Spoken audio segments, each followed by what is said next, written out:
So, not going to lie, this is a story I don't like. This story involves a woman being kidnapped and sexually assaulted, and she dies.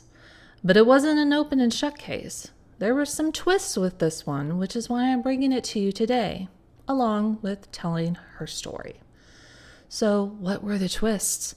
Well, I'll tell you one up front. The accused was the former Grand Dragon of the Indiana Ku Klux Klan, David C. Stephenson, 35, who tends to be called with the overly familiar Steve by the newspapers, and how I will be referring to him to save time and my voice, was initially charged with assault and battery with intent to kill, assault and battery with intent to commit a criminal attack, malicious mayhem, kidnapping, and conspiracy to kidnap. His victim was 28-year-old Madge Oberholtzer of Irvington, Indiana, and she is actively dying as of April 3rd, 1925. And that is another twist. We will get to that shortly. Also accused, Earl Klink, former deputy sheriff, and Earl Gentry. Two Earls? Lordy. Both Earls are so-called lieutenants of Steve, I guess in the KKK sense? Anyway, both Earls are charged with conspiracy to commit a felony. How did she and Steve know each other? We're not sure at the start. We'll learn that later. But they lived on the same street. He lived at 5432 University, and she lived at 5802 University with her family. This is early days, but according to Madge's family, Madge left home at about 9:30 at night on March 15th after she had gotten a phone call. She left with no hat, and I'm not sure if she outright told her family that she would be back soon, or if they assumed that by the fact she was not wearing a hat. In any case, her family did not see her again until March 31st. While she was gone, the family had received a telegram with what looked to be her signature, saying that she was in Hammond and would be going to Chicago. Monday night, the night before she was returned, relatives had received a telephone call from unknown persons that she was in South Bend. When she came back home, she had told her family that after she had gotten the call, she had gone to Steve's home and was forced to drink something. She was forced on a train to Hammond and was forced to occupy a train car stateroom with two men. Attacked on the train, she and one of the men had gone to a hotel in Hammond, but as she had no hat on, she was given money by one of the men to go buy a hat.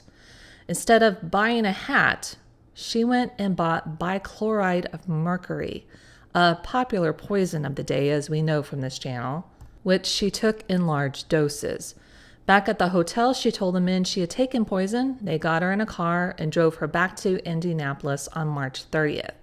Though suffering from the pains of the poison, the men kept her in some sort of location, one place said in a private garage, that Monday night.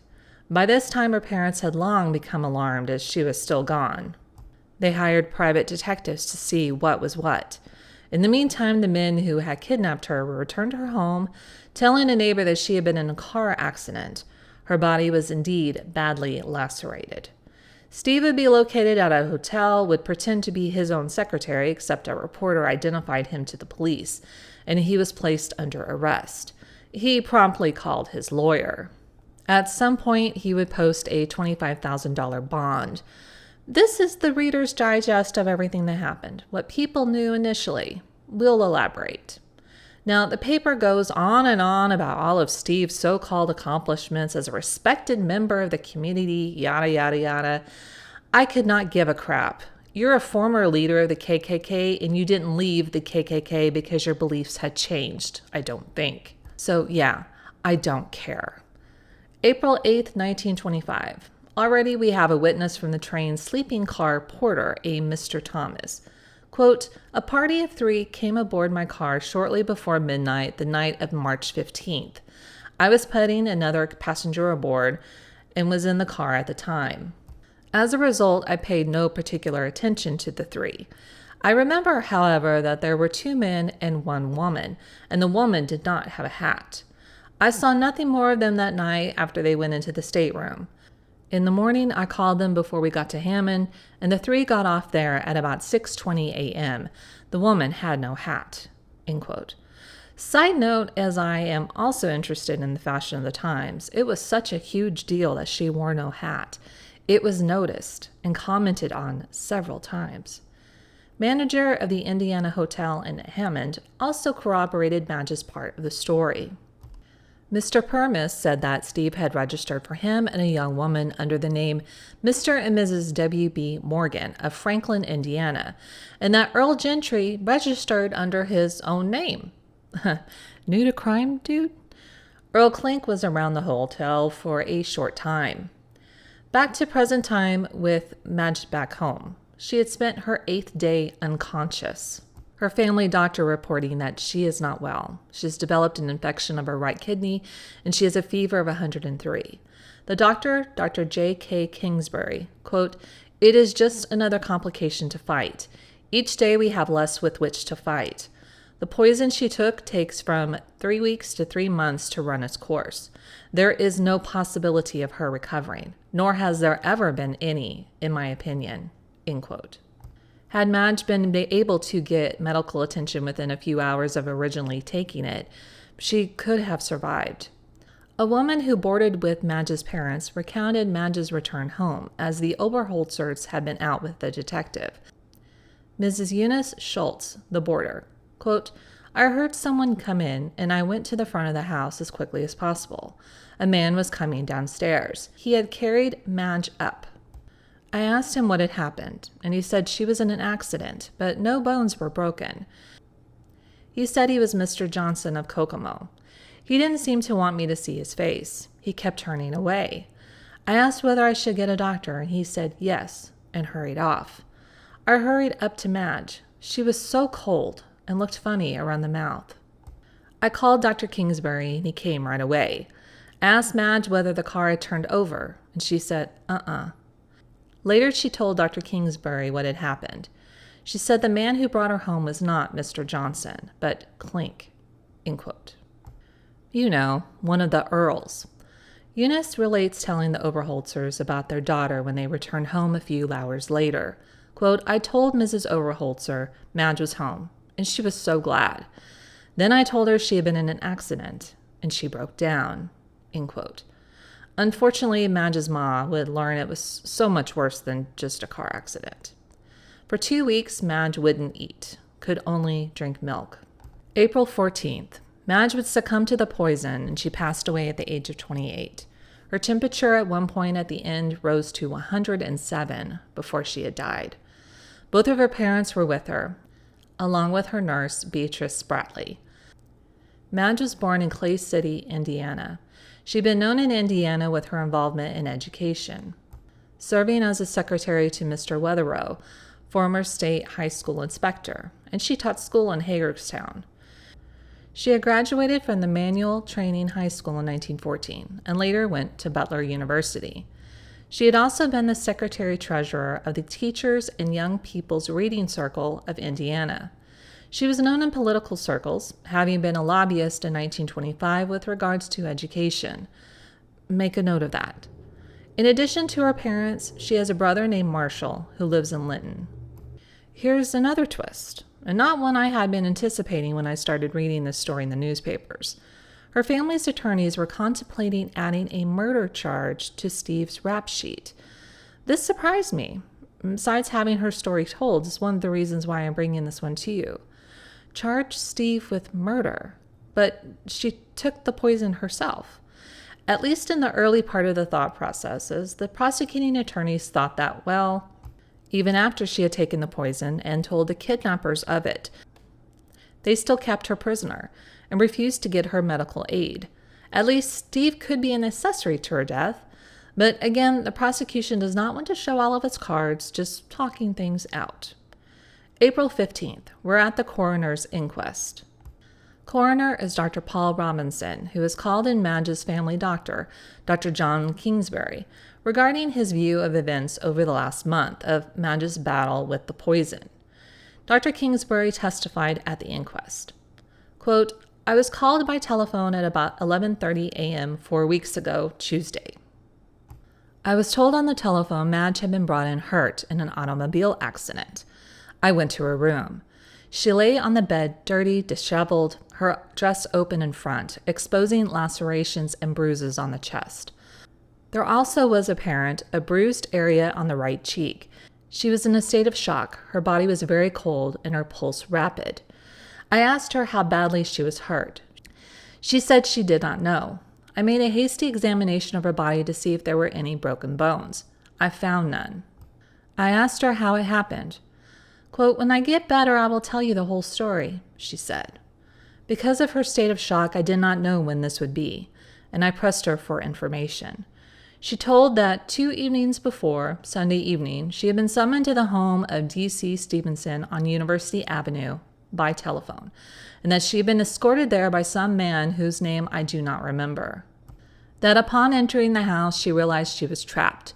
She said she was taken to the kitchen where some drinks were being mixed, and that she was offered a drink but said she wanted no drinks, but that she only wanted to go home. She said she went to the telephone, took down the receiver, but it was taken away from her by someone, I don't know whom. She again begged to be allowed to go home, and again attempted to use the telephone, meeting with the same resistance. She said she was forced to drink 3 drinks, I don't know what. Shortly afterwards, she said she felt weak and sank into a chair. She said she felt unable to offer resistance when they carried her out on the back porch and placed her in an automobile. She said she was taken to the Union Station by Mr. Stephenson and 2 other men and was taken up to a train and put into a drawing room. Stephenson and 1 other man stayed in the drawing room, she said, the other man getting into the upper bunk. Stephenson, she told me, tore her clothes off. He then attacked her, she said. She said that these marks and bruises were caused by Stephenson. She said she screamed. She said she was taken from the train at Hammond and taken to a hotel where she was made to occupy a room with Stephenson. He fell asleep on the bed, she said, and she got up and took a pearl-handled revolver from a holster, intending to kill him. She said she thought of her family and decided to kill herself instead. Walking to a mirror, she was holding the revolver to her temple when she heard one of the other men coming down the corridor and starting to enter the room. She said she put the revolver back in the holster and decided to postpone action. In the morning, she was taken downstairs to the dining room, she said, where she had a very light breakfast. Then she said she requested some money to buy a hat as she had come away from home bareheaded. She said she was given $15 and taken in a machine to a millinery store, that she bought a hat for $12.50, and requested that she be taken to a drugstore to get some cosmetics. She said she got the cosmetics and asked the clerk for bichloride of mercury tablets, and that she obtained a bottle of mercury tablets without difficulty. She said she was taken back to the hotel room and was left alone by the men. She said she took out 18 tablets, intending to take all of them, that she got a glass of water from the next room and started to swallow them 3 at a time. After swallowing 6, she said she became so nauseated that she could swallow no more. So she dumped the remaining tablets in the commode and flushed it, throwing the bottle out of the bathroom window. She said she does not remember much after that, except that she was terrifically ill and vomited considerable blood a number of times. She said that about 4 p.m. someone called Shorty came in. He's the chauffeur.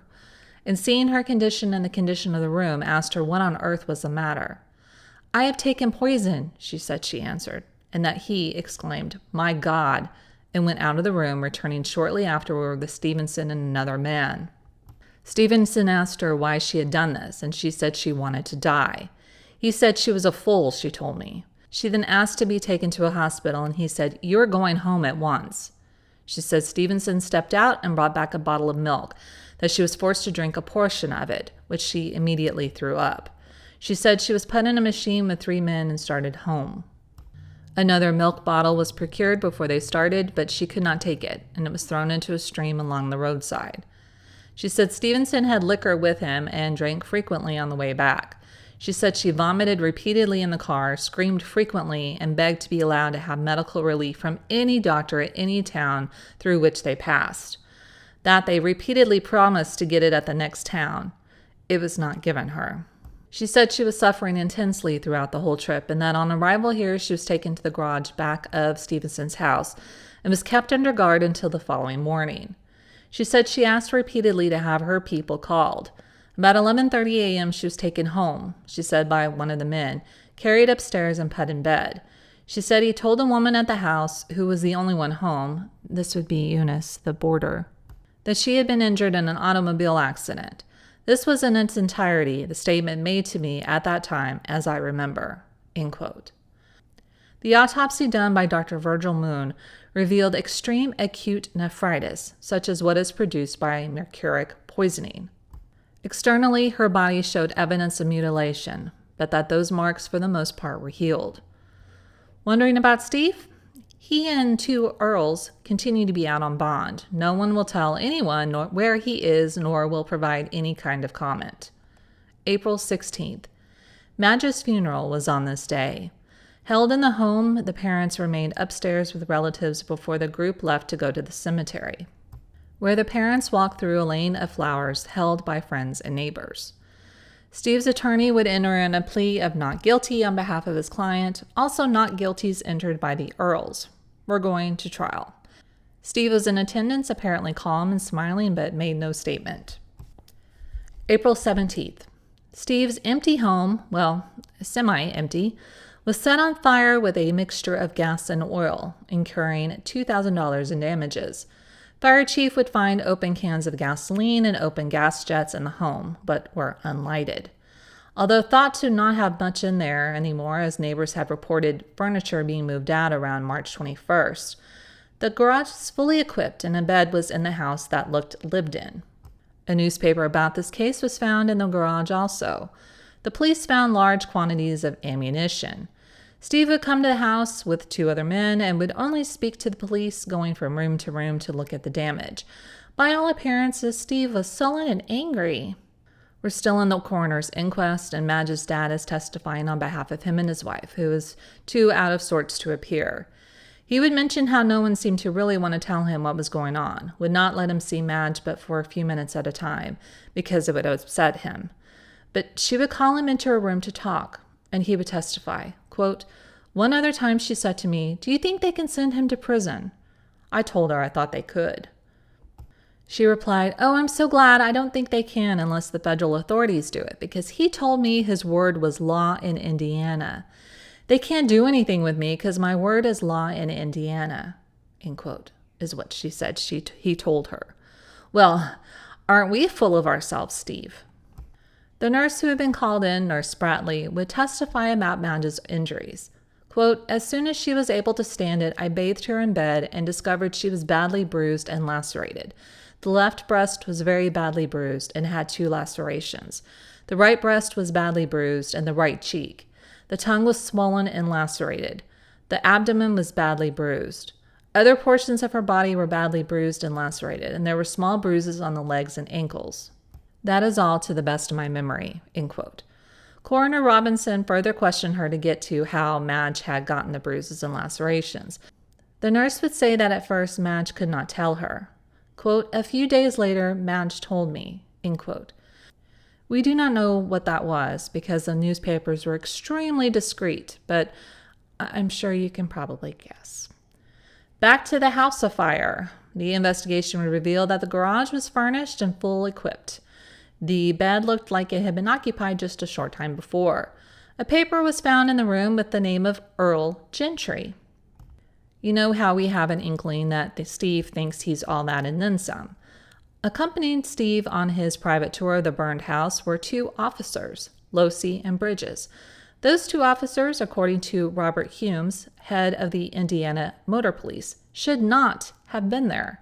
Quote, "If Losey and Bridges were with Stephenson this morning, they were not in line of duty. Were doing so unbeknownst to this office and will be subjected to reprimand," end quote.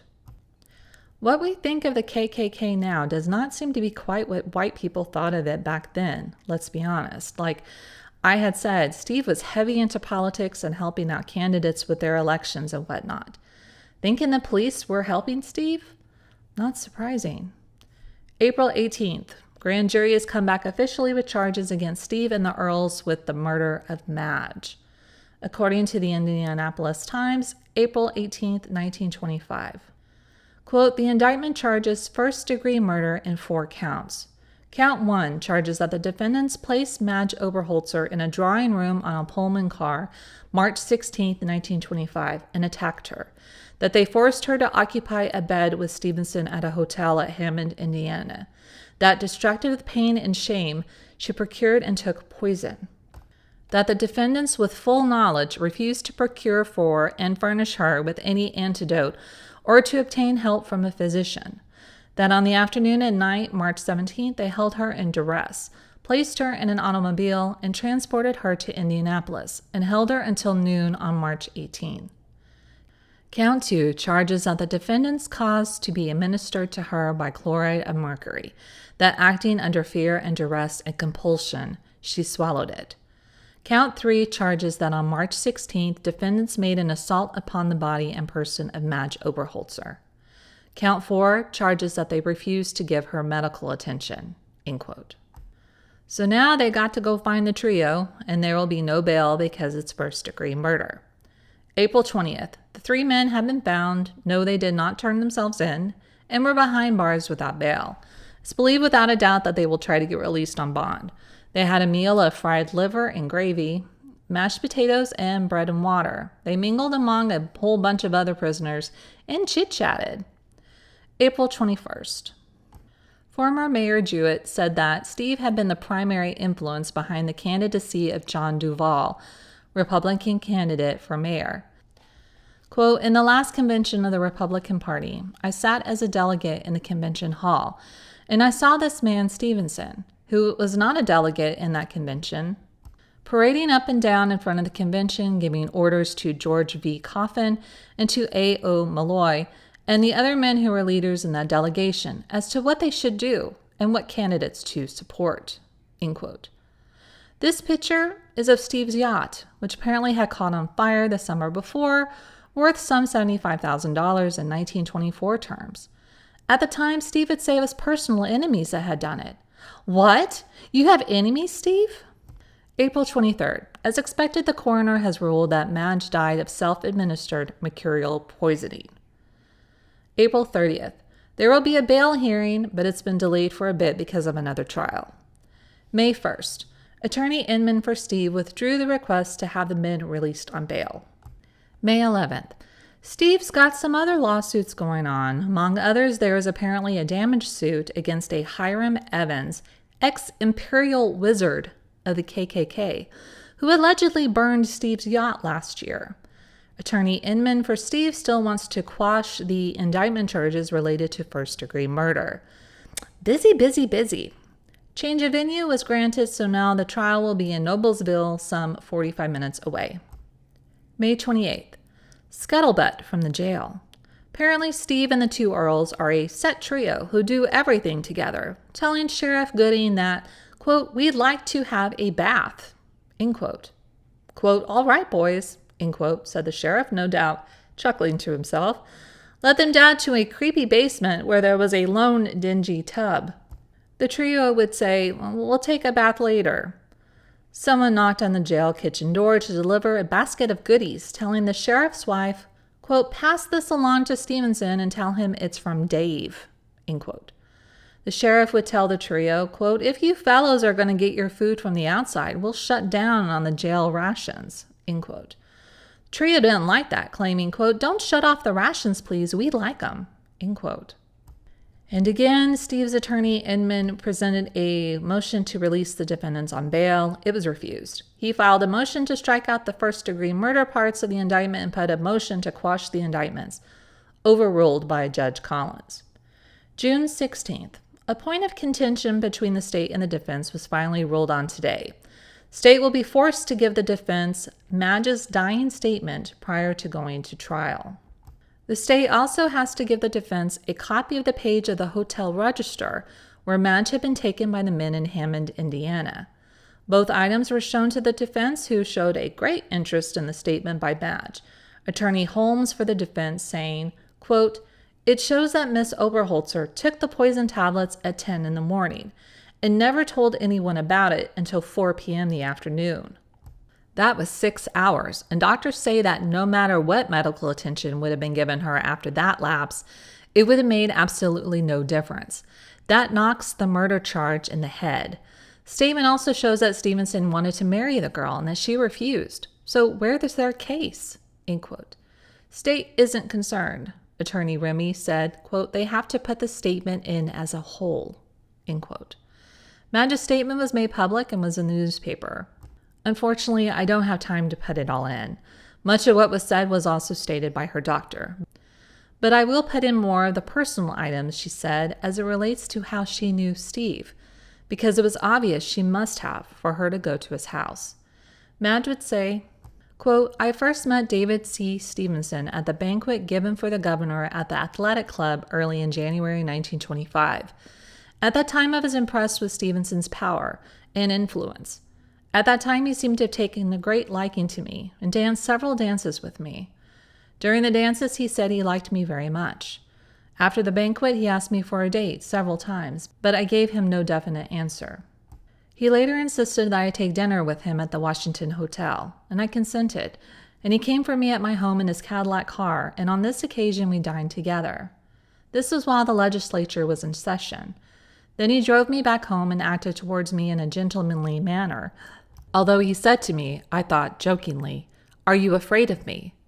He said, too, that I should not be aloof from him, and said, quote, I always get what I want, end quote. After that, he called me several times on the phone, and once again I had dinner with him at the Washington Hotel with another party. And at that time he said to me, quote, I would never hurt you, even if you asked me to, and you know that, end quote. And I believed him. I was first attracted by his apparent influence and power with state officials and his general political influence, and because of his respectful attitude and conduct towards me. I believed that he was my friend. Subsequent to this, I was at Stephenson's home at a party with several prominent people when both gentlemen and their ladies were present. The 2 evenings I took dinner with Stephenson at the Washington Hotel, he drove me home and was very nice to me. Whenever we met during these times, he was especially nice to me, and once when he overheard me talking about a wish to kill a bill in the legislature, providing for the abolishment of my office, that of business manager of the Teachers and Young People's Reading Circle of Indiana, he said to me that I should have come to him and that he would use his influence to kill it. And the bill was killed. I did not see him again until Sunday, March 15th, 1925. When upon returning to my home about 10 o'clock in the evening, I was informed by my mother that there had been parties calling for me on the telephone and saying for me to call Irvington 0492. I called Irvington 0492, and Stephenson answered and said to me to come down, if I could, to his house, that he wished to see me about something very important to me, that he was leaving for Chicago and had to see me before he left. This was about 10 p.m. in the evening Sunday night. His home was only 2 or 3 blocks from mine. He said further that he was busy, could not leave, but that he would send someone for me. I recognized Stephenson's voice. Soon a Mr. Gentry, whom I had never seen before, came for me and said he was from Stephenson. I walked with Gentry to Stephenson's home. When we arrived there, we went inside. I saw Stephenson and that he had been drinking. His chauffeur, whom he called Shorty, was there also. Shorty is a young man. Later, a man whom they called Clink came in. So soon as I got inside the house, I was very much afraid, as I first learned then there was no other woman about, and that Stephenson's housekeeper was away, or at least not in evidence. Immediately upon my arrival, they took me into the kitchen, and some kind of drinks were produced. It was then Clink came in the back door. I said I wanted no drink, but Stephenson and the others forced me to drink. I was afraid not to do so, and I drank. This made me very ill and dazed, and I vomited. Stephenson said to me about this time, quote, I want you to go to Chicago with me, end quote. I remember saying I could not and would not. I was very much terrified and did not know what to do. I said to him that I wanted to go home. He said, quote, no, you cannot go home. Oh, yes, you are going with me to Chicago. I love you more than any woman I have ever known, end quote. She somehow tried to call her house but couldn't get an answer and was unable to get near a phone after that. The men went into Stephenson's room to select revolvers for the trip. They drove to Union Station to secure train tickets where they boarded the train. The assault occurred, and she was unable to fight well because of the drinks she had ingested. Then they arrived at Hammond. She would say, quote, at this time I was becoming more conscious, and Stephenson was flourishing his revolver. I said to him to shoot me. He held the revolver against my side, but I did not flinch. I said to him again to kill me, but he put the gun in his grip." End quote. They would get to the hotel where Steve had registered them as man and wife, but she said she didn't see the register. Quote, "We were in room 416. Stephenson said that he was sorry and that he was 3 degrees less than a brute. I said to him, 'You're worse than that.'" End quote. She talks then about getting money to go buy a hat and was accompanied by Shorty, the chauffeur. They also went to a drugstore so she could buy rouge, but instead she bought the bichloride of mercury. She and Steve were in room 416. Gentry was in room 417. Madge had asked if she could go lay down in 417, but Steve wouldn't let her. She waited until he fell asleep, and she went into 417 with the tablets, taking 6 immediately. And that was all she took because they had burned. She would say in her statement that she had done that at 10 a.m., and it wasn't until 4 p.m. when anyone had come into the room she was laying in, sick from the tablets. Shorty had come in then to talk to her, commenting on what was wrong with her as she looked sick. Quote, "He said, 'Where is your pain?' I said it was all over. He said I could not have pain without any cause. I said to him, 'Can you keep a secret?' He said, 'Yes.' I said, 'I believe you can.' And then I said to him that I had taken poison and said to him not to tell Stephenson. I was very ill and almost delirious at this time. I had vomited blood all day, and Shorty saw evidence of this in the cuspidor and on the floor. When I said to him I had taken the poison, he turned pale. In a few minutes he said to me he wanted to take a walk. He then went out. In a few minutes, Stephenson and Gentry and Shorty came into the room very much excited. Stephenson said, 'What have you done?' End quote. Steve procured a quart of milk and made her drink it. She asked him what he was going to do. He said he would take her to the hospital in the guise of his wife, and that she had made a mistake taking these tablets instead of aspirin, that she would have to get her stomach pumped. She refused doing this as his wife. Steve then said he would take her home. She refused that as well. Quote, "Stephenson said that the best way out of this was for us to drive to Crown Point, for us to get married. Gentry said he agreed with him. I refused." End quote. Eventually, they would start back home. Quote, "All the way back to Indianapolis, I suffered great pain and agony and screamed for a doctor. I said I wanted a hypodermic to ease the pain, but they refused. I begged and begged to Stephenson to lead me along the road someplace, that someone would stop and take care of me if he wouldn't. I said to him that I felt he was more cruel to me than he had been the night before. He said he would stop at the next town, but never did." End quote. They arrived at Steve's house to pull into the garage, but the chauffeur saw that someone was at the front door. It was her mother. Steve told Madge, "You will stay right here until you marry me." Someone carried Madge into the loft over the garage, where she was left until Earl Clink helped her home. Madge would recall several times that Steve would make a comment like, "I am the law and the power." Quote, "I, Madge Oberholtzer, am in full possession of all my mental faculties and understand what I am saying. The foregoing statements have been read to me, and I have made them as my statements, and that they are all true. I am sure that I will not recover from this illness, and I believe that death is very near to me, and I have made all the foregoing statements as my dying declaration, and they are true. Dated March 28, 1925. Signed, Madge A. Oberholtzer." End quote. June 17, 1925. We're back in court again for another hearing as the defense wants the trio released on bail. During this hearing, Dr. Kingsbury, who attended to Madge from her return from the kidnapping to her dying day, would recount his time with Madge. Gasps in the courtroom as he described the bruises and wounds on her body, some of which had been given to her by Stephenson's teeth. The attorneys who oversaw the making of Madge's statement also testified. The defense really got into the fact that Madge did not write this herself, but it had been transcribed by others and then presented to Madge for her to have read to her and then sign. Prior to signing, she had made some corrections to the statements, which were corrected by one of the attorneys in pencil right then. Then the defense moved into evidence Madge's statement, but they wanted parts of it stricken. Judge was like, "Nyet, I can't go for that, no can do." This bail hearing continues. Her parents were on the stand again, as was Nurse Spratley. Madge's brother, Marshall, also testified, along with a boarder who had been in the house when Madge was brought in. We're at closing arguments. Again, this is not the actual trial. This is for bail, so I'm not going to get into the statements, but simply put, the defense is saying she committed suicide voluntarily. She was not murdered. That she had kept the poison secret for 6 hours. That they had given her milk to throw it up. State is saying she wouldn't have committed suicide if it wasn't for the horrific things done to her, and that she wasn't given proper care in a timely manner. So after all of that, Judge Hines ruled that Steve and the Earls must stay in jail before their trial. No bail. June 27th. Trial is set for July 6th. Jury will be pulled together. July 2nd, we have a complication as that Klink wants his own trial separate from the other Earl and Steve, and now it's who will be tried first, and this, that, and the other. We have another hearing about that. Good Lord, just get on with it already. Well, no. July 3rd, the trio has disbanded. Well, technically, they're just going to be tried separately. If you want to hear about all of the stupid arguing over this, well, just know it was ridiculous and stupid. Anyway, Earl Gentry will go at first. But no, swerve. Judge Hines playing it fast and loose with people's minds. Judge Hines ruled for the state that they could pick who goes first. So it'll be Steve-O.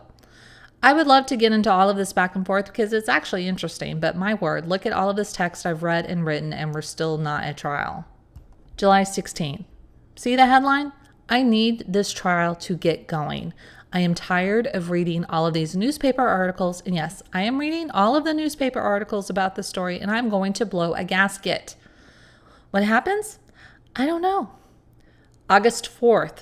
Trio are still in jail. Now the defense wants to file a motion against Judge Hines of him being prejudiced against the defense because he would not let the three out on bail and would not go with the defense on who was to be tried first. They want a change of judge/venue. August 11th, they're going to get a new judge, Circuit Judge Will Sparks of Rushville. Hines said some last things, saying that some of the defense statements about him were plain perjury, that Klink and Gentry, the Earls with the lesser charges, are only in jail because their own attorneys have failed to take the proper steps and have not filed the proper motions. Mic drop. We're heading to October now. Well. You remember when Steve's house burned back mid-April? Well, he, his former secretary Fred Butler, and the two Earls are charged with conspiracy to burn home. No. LOL.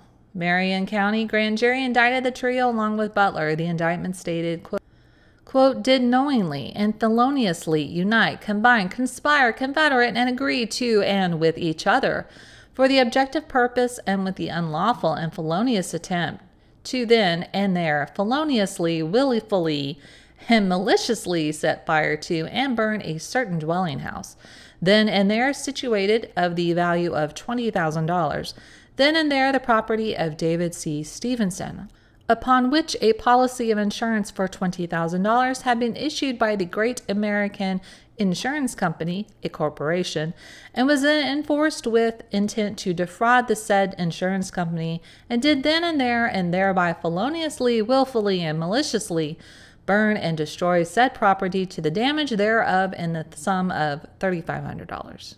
End quote. October 29th. Finally, we're at trial after 2 weeks to find a jury. The real trial. I guess all three are going to be tried at once. We're in Noblesville, Indiana. The opening statement of the state's attorney, Charles Cox, made the ladies in the courtroom gasp as he outlined what the state intended to provide. How Madge was kidnapped and drugged. How she was attacked in the Pullman car by Gentry and Steve. How she had lost, quote, all a virtuous woman holds dear, end quote, and took the poison. How she was kept prisoner in Steve's garage. How Steve was kind of a Jekyll and Hyde, seemingly magnetic and cultured with the ability to attract. But in his growing power, he gathered like companions to his Mr. Hyde persona. So we're going to fairly zip through this trial because we already know the story. But I bet you're wondering what ended up happening. Well, Steve was found guilty of second-degree murder of Madge and was given life imprisonment in this Indiana State Prison. The Earls? They were found not guilty on the murder charge, but did surrender to the sheriff on charges of conspiracy to burn Steve's house back in April. Fugitive from justice for this same crime is Fred Butler, Steve's former secretary. What would Steve say to Judge Sparks when he was about to be sentenced? Quote, I'm not guilty of murder or any lesser degree of murder or manslaughter. It has always been my impression that no man should ever be deprived of his liberty without due process of law. I believe it is universal opinion that this procedure was not in due process of law. 300 people out of the 3.5 million people in Indiana, with outbursts of applause and hissing, rendered it impossible for the jury to return a fair verdict. Time will unfold the cold white light of truth that D.C.Stephenson is not guilty of murder in any degree, or of any degree of homicide. End quote. Anywho, you can bet there will be appeals and all that. Prison life has Steve working on chairs in the prison. The Earls are out on bond pending their arson trial. Fugitive Butler, Steve's ex-secretary, has given himself up to answer the charge of conspiracy to commit arson and was released on bond. So right after the trial, Steve asked for a new trial. Yet, October 1926, he was asked to come to court to detail his assets with regards to a receivership with a company he was a stockholder in and possibly other financial deals. Supposedly, if he so desired, he could reveal a mass of political corruption and intrigue. He stated he could blow the lid off of political rottenness in Indiana. I had to turn to the internet, but apparently he did release a list of officials who had been paid by the Klan.